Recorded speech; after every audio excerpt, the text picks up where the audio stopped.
Hello. तो start करते हैं गार्डियंस ऑफ द डिफरेंट का एपिसोड नंबर 2। एपिसोड 2 की स्टार्टिंग होती है, हम देखते हैं झू जिकिंग जो होता है ना, वो फांसी पे लटके हुए है और यहाँ पे इसका पूरा खानदान उसे फांसी पे लटके हुए देख रहा है। मतलब ये लोग बड़े ध्यान से देख रहे हैं कि ये झू जिकिंग कर क्या रहा है। झू जिकिंग कहता है कि अरे क्या कर रहे हो, क्या देख रहे हो, तुम लोग आकर बचाओ मुझे। उसके बाद से सभी लोग एक साथ दौड़ते हुए आते हैं उसे बचाने के लिए। तो कहता है कि अरे पहले दरवाजा तो बंद कर दो, बाहर सभी लोग देख रहे हैं। फिर सभी लोग साथ में जाते हैं दरवाजा बंद करने के लिए। ये तो एकदम मतलब हाँ एकदम कार्टून फैमिली है यार। झू जिकिंग कहता है अरे सभी लोग बंद करने क्यों जा रहे हो, कोई तो मुझे बचाओ। फिर ये सभी लोग आकर इसे बचाते हैं। मतलब इसके पिता जो होते हैं जू पिंगजी, तो वो आके उसके पैर को पकड़ते हैं और कोई कहता है कि अरे मदद करो मदद करो। तभी हम देखते हैं कि जो निंगियान होता है वो भी आके उसके पैरों को पकड़ लेता है, वो उसको ऊपर उठा रहा है। सभी लोग मतलब अरे ये बांस पकड़ो, बांस से हटाओ, ये कुर्सी लो, कुर्सी लेकर कंधे पे चढ़ जाओ। यहाँ पे हम देखते हैं झू जिकिंग बचाने के चक्कर ज्यादा ना उसे फंसाने के चक्कर में है। यहाँ पे झू जिकिंग का गला और भी ज्यादा टाइट होने लगता है। कहता है कि अरे रुको कुछ तो करो। यहाँ पे मुर्गियां भी कड़ी कड़ी सोच रही है, तो ये लोग बचा रहे हैं कि मार डाल रहे हैं और ज्यादा उसका गला कस रहा है, टाइट हो रहा है। झू जिकिंग कहता है कि रुको रुको थोड़ी देर रुको। उसके बाद से अपने आप को कैसे जैसे तैसे बाहर निकालता है। कहता है कि हाँ ठीक है मैं बाहर निकल चुका हूँ। जिसके बाद ये लोग कहते हैं कि अब आराम से आ जाओ। अरे गिर रहे हो, लेकिन गिरते गिरते कहते कहते सभी लोग गिर ही जाते हैं। झू जिकिंग जो होता है वो बड़े से बाल्टी में गिरा होता है और ये लोग नीचे की तरफ। तभी दरवाजा खटखटाहट होती है। उसकी माँ जो लीलू होती है वो बाहर जाती है, कहती है कि जी क्या हुआ मिस मू कहती है कि क्या हुआ, अंदर से कुछ खटपटाहट की आवाज आई। लीलू कहती है कि कुछ नहीं, बस ये मेरा स्टूल थोड़ा सा गिर गया था इसीलिए। और फिर दोबारा से दरवाजा बंद करने लगती है। फिर दरवाजा खटखटाहट होती है तो लीलू कहती है क्या हुआ मिस मू, अब क्या बात हो गई। वो लोग कहते हैं आप अपने छोटे बच्चे को बाहर ही भूल गए हैं। तो वो कहती है कि हाँ ठीक है आप उसे नीचे उतार दो, हम ले लेंगे। वो लोग उस छोटे बच्चे को बाहर मतलब नीचे उतार देते हैं। ये लेकर अंदर फिर से दरवाजा बंद कर लेती है। जिसके बाद से ये लोग अंदर जाते हैं और कहते हैं कि झू जिकिंग तुम ठीक तो ना। वो कहता है कि हाँ मैं ठीक हूँ, पहले ये बताओ कि बाहर किसी ने देखा तो नहीं मुझे फांसी लगाते हुए। ये लोग कहते हैं कि नहीं चिंता मत करो, किसी ने भी नहीं देखा। तो वो कहता है कि हाँ अब जाके राहत मिली। तभी हम देखते हैं उसकी छोटी बहन आती है और कहती है कि भाई बाहर लोग बातें कर रहे थे कि आप फांसी पे लटक गए थे, आपने अपने आपको लटका लिया था, क्या आप कुछ स्वादिष्ट खा रहे थे। उसका भाई कहता है लो सबको पता चल गया। झू जिकिंग कहता है कि सबसे पहले ये बताओ कि आप लोग बचे कैसे, लेकिन इस सवाल का कोई जवाब नहीं देता। सीन कट होता है और हमें दिखाया जाता है कि जो जू पिंगजी होता है ना, वो कुछ लोगों को लेकर आता है कि जल्दी आइए मेरे बेटे को देखिए, मेरा बेटा गंभीर रूप से बीमार है, बिस्तर पे लेटा हुआ है, लेकिन बिस्तर पे तो कोई नहीं होता। दूसरी तरफ देखता है तो जो झू जिकिंग होता है वो वहां पे बैठ के आराम से चाय पी रहा है। तो ये कहता है बेटा तुम बीमार, तो वो कहता है कि मैं बीमार हूँ, मैं तो बिल्कुल बीमार नहीं हूँ। डॉक्टर साहब क्या हुआ, मेरे माता पिताजी में से कोई बीमार है। पिताजी क्या आपको कोई गंभीर बीमारी हुई है। पिताजी कहते हैं नहीं मैं तो ठीक हूँ, चलिए डॉक्टर साहब, और वहां से लेकर जाने लगता है। तो फिर दोबारा मुड़ के देखते हैं तो झू जिकिंग जो होता है वो कहता है क्या हुआ आप लोग बीमार है क्या। तो पिताजी कहते हैं नहीं और चले जाते हैं। जब ये लोग चले जाते हैं तो झू जिकिंग फिर वो मतलब ना सबको दिखाना चाहता है कि मैं बिल्कुल एकदम ठीक ठाक हूँ और बहुत ही ज्यादा कड़क हूँ, लेकिन अंदर से तो ये भोला भाला है। अगले सीन में निंगियान को देखते हैं। निंगियान जो होता है ना वो अपने पुराने घर में आता है वहां पे, लेकिन उसका तो सारा दरवाजा ही टूटा हुआ है। कहता है कि ये जगह रहने लायक तो बिल्कुल नहीं लग रही, कैसे रहूंगा मैं यहाँ पे, मतलब बहुत व्यवस्थित करना पड़ेगा मुझे। आगे की सीन में हम देखते हैं जू लिंगजी और जू लिंगियो को एक खाना बना रही होती है और दूसरी वाला खाना चुरा रही होती है। बड़ी वाली कहती है कि अरे खाना मत चुराओ, तुम्हें पता है ना कि पू को पता चल जाएगा तो वो तुम्हारे दांत तोड़ देंगी। एक काम करो जाओ मम्मी पापा सबको मेज पे बुला लो खाना खाने के लिए। वो कहती है कि क्या सबको, तो वो कहती है कि हाँ एक काम करना निंगियान को भी बुला लेना खाने के लिए। आगे निंगियान जो होता है अपने कमरे से बाहर निकलता है, ये सोचता हुआ कि यांगलिंग जब मैं था मेरी क्या मतलब पदोन्नति कभी कर दी गई थी, मुझे तो जल्दी ही मैनेजर भी बना दिया जाता, और ये सब कुछ मतलब भोगने के बजाय मैं यहाँ पे क्या कर रहा हूँ, यहाँ पे के बारे में तो कुछ भी पता भी नहीं है। पता नहीं क्यों मैंने वो बेकार सा गेम वेम खेला, वो कैसा गार्डियन ऑफ डेफेंग मतलब पता नहीं क्या क्या था, ये कौन सी सिटी है, क्या जगह है, कौन सा एरा है, कौन सा साल है, मुझे तो कुछ पता भी नहीं चल रहा है और मैं कहाँ पे आगे फंस गया हूँ यार, कुछ भी समझ में नहीं आ रहा है। उसके बाद से वो खाने के टाइम पे वहाँ पे ठीक समय पे पहुंच जाता है। लीलू जो होती है उसके मामी जी, वो उसे देखते ही ताना मारती है और कहती है कि ठीक खाने के टाइम पे ही पहुंच जाता है। निंगियान कहता है कि अगर खाने के टाइम पे नहीं पहुंचूंगा तो खाऊंगा कैसे, और वहाँ पे खाने के लिए चला जाता है। हम देखते हैं कि जो झू जिकिंग होता है ना वो अपने बहन की तारीफ करते हुए कहता है कि जुलिंग जी तुमने काफी अच्छा खाना बनाया, मतलब तुम्हारा खाना तो बिल्कुल रेस्टोरेंट की तरह होता जा रहा है, काफी इंप्रूव कर लिया है तुमने। और उसके बाद से जो उसकी बहन होती है वो कहती है कि पिताजी एक बात बताओ, जो भाई जो है अभी कुछ समय पहले फांसी लगा रहा था, अभी तो ऐसे व्यवहार कर रहा है जैसे कुछ पड़ी ही नहीं, मतलब कुछ हुआ ही नहीं। तो जो निंगियान होता है वो कहता है कि दरअसल बात यह है ना, ये एक बीमारी होती है जो कि जिसमें इंसान हर कुछ भूल जाता है। तो ये कुछ समय के पहले की जो बातें होती है ना, वहाँ पे कुछ शौक लगता है, इंसान उसके वजह से सारी बातें भूल जाता है, तो इसीलिए ऐसा व्यवहार करता है। या भी गंभीर रूप से घायल है तो मुझे लगता है कि तुम्हें अभी आराम करना चाहिए, अपना कटोरा मुझे दे दो। उसका कटोरा ले लेता है, कहता है बैठने के लिए कुछ सीट नहीं है। तो अगल बगल देखता है एक बाल्टी मिलती है, उस बाल्टी पे बैठ जाता है और वहाँ पे बैठ के बड़ी आराम से मस्ती से खाने लगता है। सभी लोग बड़े ध्यान से निंगियान को देख रहे होते हैं। तो निंगियान कहता है क्या हुआ, मुझे ऐसे क्यों देख रहे हो तुम लोग। तो इसके जो बहन होती है वो कहती है कि दरअसल बात यह है ना भाई निंगियान, आप बिल्कुल अलग व्यवहार कर रहे हो, जैसा आप पहले व्यवहार करते थे वैसा बिल्कुल व्यवहार नहीं कर रहे हो। वैसे एक बात बताओ, आप तो इतने बुद्धि टाइप के थे, तो आपने ये केस कैसे सॉल्व कर लिया।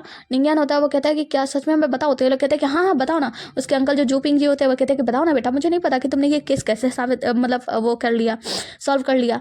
जूपिंग मतलब जो निंगियान होता है उन लोगों को सारी कहानी बता देता है। हमें रात का सीन दिखाया जाता है, यहाँ पे सभी लोग बैठे होते हैं। निंगियान कहता है बस इसी तरीके से मैंने सारे केस को सॉल्व कर लिया। तो उसका जो मतलब वो होता है जूपिंग जी अंकल, वो कहता है कि अरे बेटा मुझे तो पता ही नहीं था कि इतने आसानी से केस हल किया जा सकता है। तुम्हें पता है उस वक्त जब वो लोग चांदी का वो तौल कर रहे थे, उस वक्त उन्होंने मुझे 2 ग्लास पिला दी थी। 2 ग्लास पीने के बाद मैं तो पूरा बेहोश ही हो गया था। इसके वजह से मुझे कुछ याद ही नहीं रहा।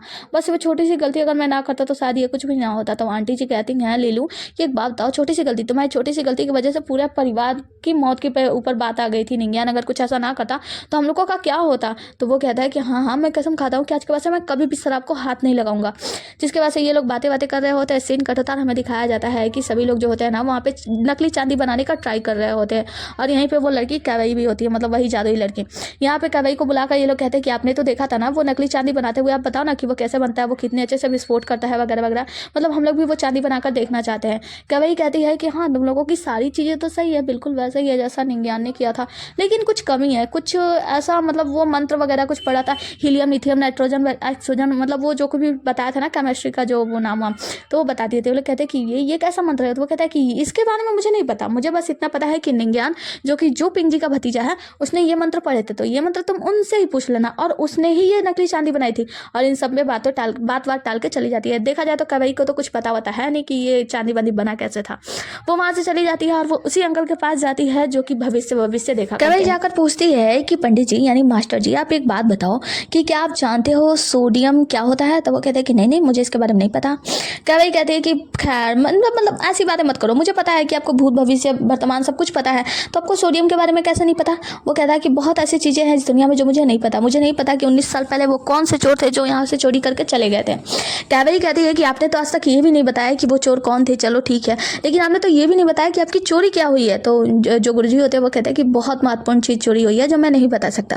कैवई कहती है खैर ये सब छोड़िए, मास्टर एक बात बताओ, आप तो भूत भविष्य वर्तमान किसी का भी देख कर तारों को बता सकते हैं, तो क्या आप बता सकते हैं कि जुकियांग कौन है, कहाँ से है, मतलब उसका भूत भविष्य वर्तमान क्या है। तो वो कहते हैं कि हाँ बिल्कुल बता सकता हूँ।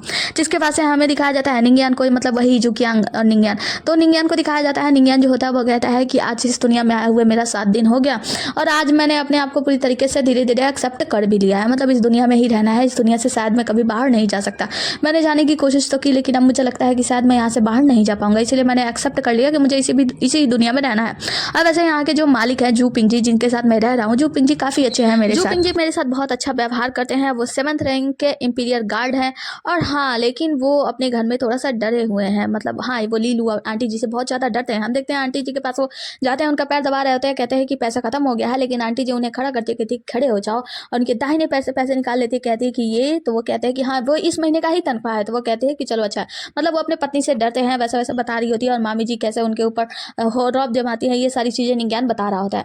जिसके बाद से बताता है कि और मेरी 2 बहनें भी हैं, जिसके में एक बड़ी बहन है जो कि बहुत ही ज़्यादा प्यारी है, बहुत अच्छे से रहती है, वो अपने पहले प्यार में फंसी हुई है, मतलब हाँ वो बहुत ही ज़्यादा प्यारी है, सबका अच्छा सा ख्याल व्याल रखती है। और दूसरी जो 2 टांगों पे चढ़ती हुई एक भुक्खड़ है, हमेशा खाती पीती रहती है। और हाँ मैं कैसे भूल सकता हूँ, मेरा एक भाई भी है जो कि बहुत ही ज़्यादा समझदार और बुद्धिमान है, लेकिन हाँ मैं सच बताऊँ तो वो बस बुद्धिमान दिखता है, दरअसल बुद्धिमान है नहीं। और एक मैं निंगियान, हाँ एक के बारे में तो मैंने सोचना ही छोड़ दिया और वो जाता है कहता है कि आज से मैं यांगलिंग नहीं हूँ, मैं निंगियान हूँ और आज से मैं अपनी उस लाइफ को छोड़ता हूँ और आज से मैं निंगियान बनकर यहाँ पे जो कुछ भी अच्छा करना होगा वो सारी चीज़ें अपने सपने पूरे करूंगा। सिनकट उतारा में दिखाया जाता है, वो दूसरी सुबह आता है और अपने चाचा चाची सभी लोगों के सामने कहता है कि ये मेरा प्लान है, हम लोग इस प्लान के दौरान बहुत सारे पैसे कमा सकते हैं। क्या आप लोग मेरी बातों को सुन रहे हो? हाँ माना मेरा प्लान बहुत ज़्यादा सटीक नहीं है लेकिन आप लोगों को ध्यान देना चाहिए, लेकिन कोई भी इसकी बातों पर ध्यान नहीं दे रहा होता। निंगियान जो होता है वो अपने भाई जूजी किंग से कहता है कि जूजी किंग तुम जिस कॉलेज में पढ़ाई करते हो तुम्हारे पास तो बहुत पैसे वैसे होंगे ही ना, थोड़े बहुत पैसे अगर तुम मुझे दे दो तो मैं अपना बिजनेस स्टार्ट करूंगा, मैं तुम्हें उसमें शेयर दूंगा। उसका भाई दरवाजा बंद कर देता है। जिसके बाद से वो कहता है कि अंकल जूपिंग जी आप मेरी बात सुनो, अगर आप मुझे कुछ पैसे देते हो तो मैं अपने कंपनी का कुछ शेयर आपके नाम कर दूंगा, तो प्लीज़ आप मेरी बात सुन जाओ। अंकल जी भी मना कर देते हैं। जिसके बाद से वो अपनी बहन के पास जाता है और कहता है कि देखो बहन तुम पूरे घर को संभालती हो, पैसे वैसे तुम्हारे पास होते हैं ना, तो उसमें से कुछ पैसे मुझे दे दो तो मैं तुम्हें शेयर दूंगा। जिसके बाद से वो भी नहीं मानती, तो वो उसे इंपीरियर गार्ड वाले कपड़े देते हैं और वो अपनी छोटी बहन से पूछता है कि कुछ पैसे दे दो तो मैं तुम्हारे लिए ढेर सारे खाने का सामान लाऊंगा, वो भी नहीं मानती। उसके लिए इंपीरियल गार्ड के कपड़े देते हैं, कहते हैं कि तुम्हारी नौकरी लग चुकी है इंपीरियल गार्ड में, तो तुम जाओ वहाँ पे अपनी नौकरी करो और जो पैसे वैसे वहाँ से कमाए जाते हैं ना वो सब पैसे वैसे कमाओ। वो कहता है इंपीरियल गार्ड का काम, अंकल आप समझाओ अपनी पत्नी को, मैं ये सब काम वाम नहीं करना चाहता। तभी हम देखते हैं उसकी आंटी जो लीलू होती है ना, वो वहाँ से एक चाकू बड़ा सा जो होता है ना सब्जी काटने वाला, उसे उठाती है, उठा के उसके ऊपर चला देती है। वो कहता है आ करके मतलब बच जाता है। जिसके बाद से वो आंटी जो होती है वही चाकू तलवार जो भी होता है ना वो लेकर उसे दौड़ा देती है पूरे मार्केट में, और वो चिल्लाता हुआ फिरता है कि मुझे बचाओ, कोई तो बचाओ। उसके बाद से कुछ महीने बीत जाते हैं और वो अपनी कहानी बता रहा होता है कि कैसे वो सब कुछ ट्राई करता है कि कैसे मुझे आगे बढ़ना है, मैं क्या करूँ, क्या मतलब भविष्य में जो उपकरण इस्तेमाल किए जाते हैं क्या वो उपकरण मुझे यहाँ पे बनाना चाहिए वगैरह वगैरह, बहुत सारी चीज़ें बिजनेस करने का ट्राई करता है। बहुत सारे लोगों से बात करता है, वो देखता है कि कैसे उड़ते हुए लोगों पर वो लोग गोलियां तान देते हैं, तो वो चीज़ भी फेल हो जाती है। एक दुकान वाले के पास जहाँ पे जाता है वो कहता है कि कितने का खरीद के लाते हो, वो बताता है 15 का खरीद के लाता हूँ, 20 में बेच देता हूँ। वो कहता है कि बस 5 का मतलब फ़ायदा, ये भी सही नहीं है। अब वो बहुत सारे लोगों से बात करता है कि कुछ पैसे मेरे बिजनेस में लगा दो, मैं तुम्हारे साथ मिलकर काम करूंगा। उसके बाद से कहता है कि अब मुझे लगता है ना कि ये सब कुछ छोड़कर मुझे कुछ किताबें लिखना चाहिए, मतलब कुछ भविष्य में जो कुछ इस्तेमाल होता है वैसी कुछ किताबें लिखूंगा जिससे लोग जरूर खुश हो जाएंगे। और कहता है फिर कि नहीं यार, मुझे ये सब कुछ अपने हाथों से लिखना होगा, ये बहुत ही ज़्यादा बेकार है, वो ब्रश से लिखना वगना मुझसे नहीं होगा ये सब कुछ। उसके बाद से कहता है कि खैर छोड़ो, अब तो मुझे सोचना ही पड़ेगा। उसके बाद हम इसे गार्ड के कपड़ों में देखते हैं, कहते हैं कि अब सोचना पड़ेगा, मुझे लगता है कि यही नौकरी करनी पड़ेगी। वहाँ मतलब एकदम गेट के बाहर खड़ा होता है, वहीं पर उसकी चाची जी चाकू उसके तलवार पर लगाई होती है और कहती हैं कि अब तुम अंदर जा रहे हो या नहीं। वो कहता है कि हाँ चाची जी बस जा रहा हूँ, और तुरंत भागता हुआ अंदर चला जाता है। निंग्यान अंदर जाते ही अपने बिल्ले पे पड़ता है, उसका नाम मतलब निंग्यान, मैं यहाँ का एक छोटा सा सिपाही हूँ वगैरह वगैरह, कि हाँ आप मुझे यहाँ पे काम करना होगा, वैसे मैं क्या करूँगा, अब जल्दी मैं अपना बिजनेस स्टार्ट करूँगा। तभी उसे एक चांदी का टुकड़ा मिलता है, वो कहता है कि क्या ये चांदी है, और उसे काट कर देखता है, फिर चारों तरफ चिल्लाता है क्या किसी का चांदी यहाँ पे गिरा हुआ है, मतलब धीरे से बोलता है। उसके बाद कहता है लगता है किसी का नहीं है, मुझे रख लेना चाहिए, अपने पॉकेट में रख लेता है। हम देखते हैं कि वहाँ पे कुछ सैनिक इससे बड़े पदवी पे जो होते हैं वो यहाँ पे आते हैं और कहते हैं कि निंग्यान तुम यहाँ पे क्यों हो, मतलब तुम्हें तो यहाँ से रिस्टिकेट कर दिया गया था ना। तो उसके बाद से ये इसे अंदर ले जाया जाता है। निंग्यान बताता है कि नहीं, मैंने उस केस को सॉल्व कर लिया है। यहाँ पे वो जो सैनिक होता है मोटा सा ना, वो बहुत ही ज़्यादा मतलब सोया नहीं होता है 2-3 दिनों से, उसका सर में बहुत ज़्यादा दर्द हो रहा होता है। 2 सैनिक उसके पीछे होते हैं और यहाँ पे ये बता रहा होता है कि अच्छा तो तुम्हें दोबारा से ज्वाइन करने के लिए बोल दिया गया है। वैसे यहाँ पे ये लोग बताते हैं कि ये जो मोटा सैनिक है ना, दरअसल इसके पास एक केस आई है, एक व्यक्ति है जिसकी मृत्यु हो चुकी है और उस केस की वजह से ये कई दिनों से सोया नहीं है, ये बहुत ज़्यादा परेशान है, इस केस को सॉल्व नहीं कर पा रहा है। वो बताता है कि उसके जितने भी नौकर चाकर थे उन सभी को बुलाकर पूछताछ करी गई है, बहुत सारे लोगों को मारा पीटा गया है। ये ले जाता है जेल में दिखाने के लिए निंग्यान को। निंग्यान कहता है कि माना अगर ये लोग अपराधी भी हैं तो मौत के लायक नहीं है, मतलब सबको ऐसे मौत के घाट नहीं उतारना चाहिए। तो जो मोटा सिपाही होता है वो कहता है कि तो बताओ भाई मैं क्या करूँ, मतलब मुझे तो कुछ भी समझ में नहीं आ रहा, अब तुम ही कुछ करो। निंग्यान जो होता है वो कहता है कि अच्छा कुछ करना पड़ेगा, मतलब हाँ ठीक है कुछ करते हैं, और कहते हैं कि लाओ मेरे पास केस फाइल लाओ। निंग्यान जो होता है वो बैठकर केस फाइल पढ़ने लगता है। तो केस फाइल से हमें पता चलता है कि एक व्यक्ति जिसका नाम झांग यो रुई है, और झांग यो रुई बहुत ही अमीर आदमी है, उसकी मृत्यु हो चुकी है, उसका एक बड़ा बेटा भी है, लेकिन साथ ही उसने दूसरी शादी कर ली है जिसकी वाइफ जो है वो उससे 20 वर्ष छोटी है, मतलब उससे काफ़ी छोटी है। और उसके बाद से केस फेस फाइल पढ़ता है, वो पता करता है कि कहाँ पे चप्पलों के निशान मिले हैं, यहाँ पे खून का निशान मिला है, इसके चोट ऐसे लगी है, इसका हथियार नहीं पाया गया वगैरह वगैरह। सारी चीज़ पढ़ने के बाद ये जो सैनिक होता है ये पूछते हैं कि निंग्यान क्या तुम्हें कुछ मिला। वो कहता है कि हाँ कुछ मिला तो है सही, और बहुत सारी चीज़ें मतलब केस फाइल पढ़ने वढ़ने और विचार करने के बाद कहता है कि हाँ मुझे काफ़ी कुछ मिला है। मुझे ऐसा लगता है कि कुछ ऐसे लोग हैं जिन्होंने उसकी मृत्यु, जो उनके मृत्यु का कारण है, जैसे उसकी पत्नी जो उससे 20 वर्ष छोटी है, उसका बेटा वगैरह वगैरह। सारी चीज़ें करने के बाद हमें कोर्ट में दिखाया जाता है। कोर्ट में जो होता है झांग योरुई या मतलब वो जो 20 वर्षीय छोटी औरत होती है वो लेडी और उसका बेटा, सौतेला बेटा, अब ये दोनों लोग यहाँ पे होते हैं। और कोर्ट में जो जज साहब बैठे होते हैं वो कहते हैं कि सबसे पहले बताओ कि महिला तुमने अपने पत्नी को अपने पति को क्यों मारा। वो कहती है कि नहीं जज साहब मैंने अपने पति को नहीं मारा, मैं तो माँ बनने वाली हूँ, उसके बच्चे की माँ बनने वाली हूँ, मैं कैसे उन्हें मार सकती हूँ। तो वो कहते हैं कि अगर तुम माँ बनने मतलब उसे नहीं मार सकती तो तुम प्रेग्नेंट हो और तुम इतनी बूढ़े व्यक्ति से शादी कैसे कर सकती हो। मैं तो नहीं मान सकता कि कोई इतनी जवान औरत इतने बूढ़े व्यक्ति से शादी करे। हाँ पैसा वैसा है लेकिन इतना भी ज़्यादा वो नहीं है। फिर उससे बेटे से पूछा जाता है कि क्या तुमने अपने पिता को मारा है। तो कहता है कि नहीं मैं अपने पिता को बहुत ज़्यादा प्यार करता था। तो वो पूछते हैं कि बताओ तुम उस वक्त कहाँ थे। तो वो बताता है कि मैं अपने स्टडी रूम में था, खासकर मैं वहाँ पे पढ़ते पढ़ते ही सो गया था। तो जज साहब पूछते हैं कि बताओ क्या तुम्हारे पास कोई इस बात का सबूत है, क्योंकि तुम अपने पत्नी के पास तो नहीं थे उस वक्त सोए हुए थे। वो कहता है कि हाँ मेरे पास उस वक्त सबूत तो नहीं है क्योंकि वो काफ़ी रात हो चुकी थी, लेकिन मैं क्या कर सकता हूँ। तो जज साहब कहते हैं कि ठीक है सैनी को एक काम करो, इस व्यक्ति को अरेस्ट कर लो क्योंकि यही वो व्यक्ति है जिसने अपने पिता को मारा है। अब ये जो व्यक्ति होता है वो कहता है कि रुक जाइए, क्या आप जानते हैं मेरे चाचा जी सचिव हैं? क्या आप लोग मुझे गिरफ्तार करना चाहते हैं? तो ठीक है, मैं भी अपने चाचा जी को बुलाता हूँ। सचिव का नाम सुन के जितने भी सैनिक होते हैं ये सभी डर जाते हैं और मोटू सैनिक तो सबसे पहले डरता है, अपना तलवार अंदर रख देता है म्यान में और कहता है कि भाई डराओ मत, तुम्हारे चाचा सचमुच में सचिव हैं? वो कहता है कि हाँ मेरे चाचा जी सचिव हैं, मैं आप सब में से किसी को नहीं छोड़ूंगा, सबकी वर्दी उतरवा दूंगा, सबकी कुर्सी छीन लूंगा वगैरह वगैरह। मतलब ये सभी लोग बहुत ज़्यादा डर जाते हैं, कहते हैं कि अब हमें क्या करना चाहिए।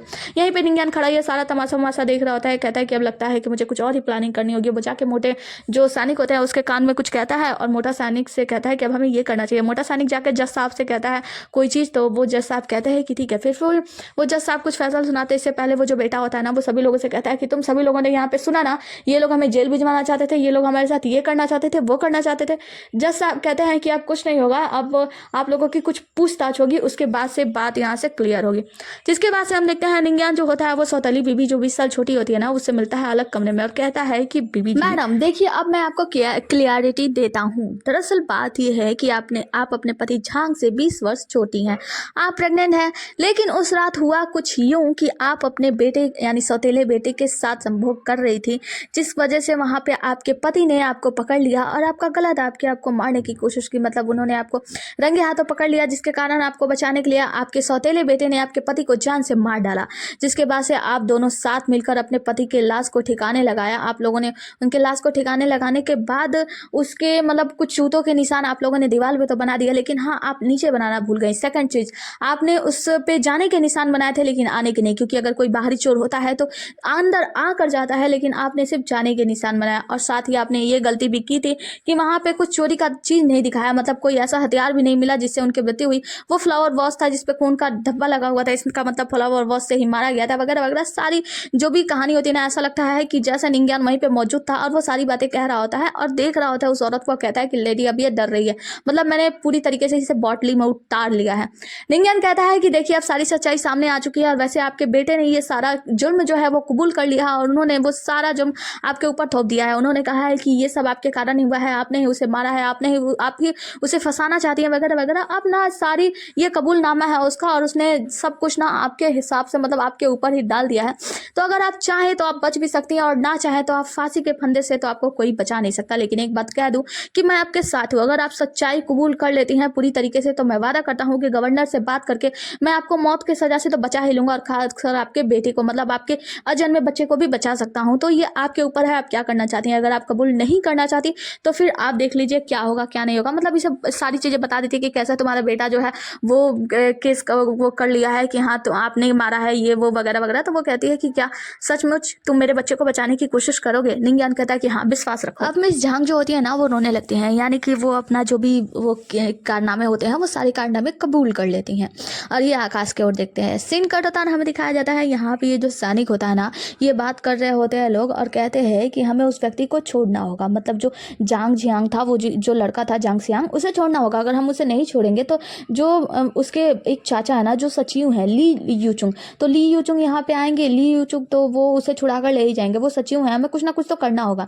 तो जो रजिस्ट्रार ये जो आदमी होता है ये रजिस्ट्रार जू होता है, वो कहता है कि नहीं नहीं हम उसे नहीं छोड़ सकते क्योंकि उसने अपना कबूलनामा दिया, उसने कबूल किया कि उसने अपने पिता की हत्या की है। लेकिन वो व्यक्ति कहता है कि हमें छोड़ना होगा, अगर ली यूचुंग यहाँ पे आ गए तो बहुत ज्यादा बुरा हो जाएगा। तो रजिस्ट्रार जू कहता है कि चलो ठीक है। जिसके बाद हम देखते हैं कि जंग सियांग को वेल मिल जाती है, मतलब जंग सियांग को छोड़ दिया जाता है। सीन कट होता है, हमें दिखाया जाता है निंज्यान को। निंज्यान जो होता है यहाँ उन सैनिकों के साथ बैठ के दावत कर रहा है। मोटा सैनिक जो होता है ना कहता है कि आज पहली बार गवर्नर ने मेरी बहुत ज्यादा तारीफ की है, अब तो मुझे लगता है कि शायद मुझे प्रमोशन भी मिल गया, ये सब तुम्हारे ही कारण हुआ है निंज्यान, हम लोग मिलकर चेस करते हैं।